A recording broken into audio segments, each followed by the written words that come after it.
Hi there, Leo. Thank you for joining me for your weekly forecast for week commencing the 10th of August.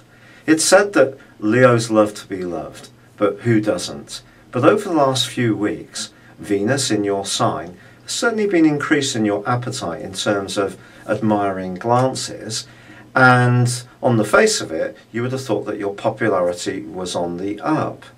But there has been a rather tough angle between Venus and Saturn, which has been running on for some time, and it's going to go on through to the middle of this week. This suggests that someone may have been a little bit restricted in their sort of responses to you, maybe cool or detached, or maybe you've not felt quite so ebullient and outgoing as you usually do. Well, that could still be the same at the start of this week, but the difference now is that Mars has arrived in your sign. And Mars is about neat energy, but it's also about actualizing our ego.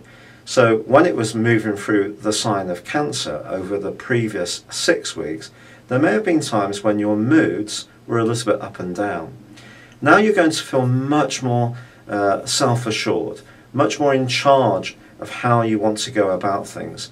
Your drive and will and determination can really soar this week.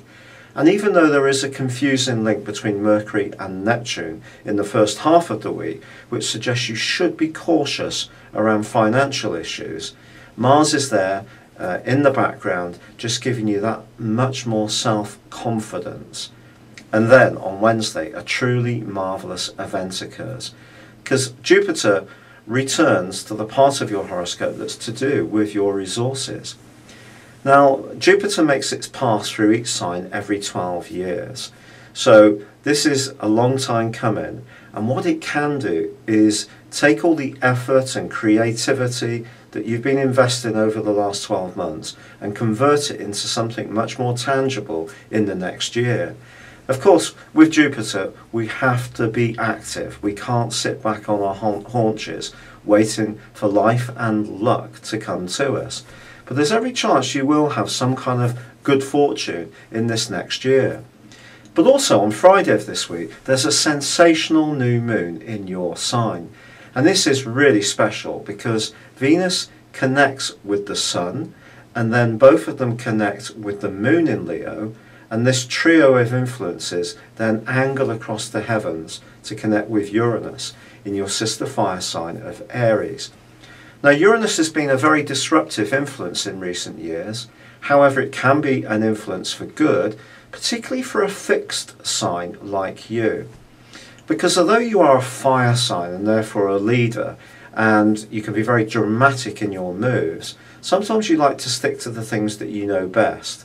And what this new moon is asking you to do in conjunction with this angle to Uranus is be much more daring in your approach, much more spontaneous. If you get a spark of imagination or attraction to someone you really like, act upon it. Don't wait for life to come to you, because it's not just at the end of this week when you can set someone's pulse racing. It can be for the next few weeks too. But it's up to you to take the initiative. And with Mars there in the background backing you up, this can be a period when you really can get on the front foot, get all sorts of new streams working well, or potentially revitalise something that's important to you but been ongoing for some while. It's been a real pleasure being with you, Leo. Thank you for joining me. Good luck and goodbye for now.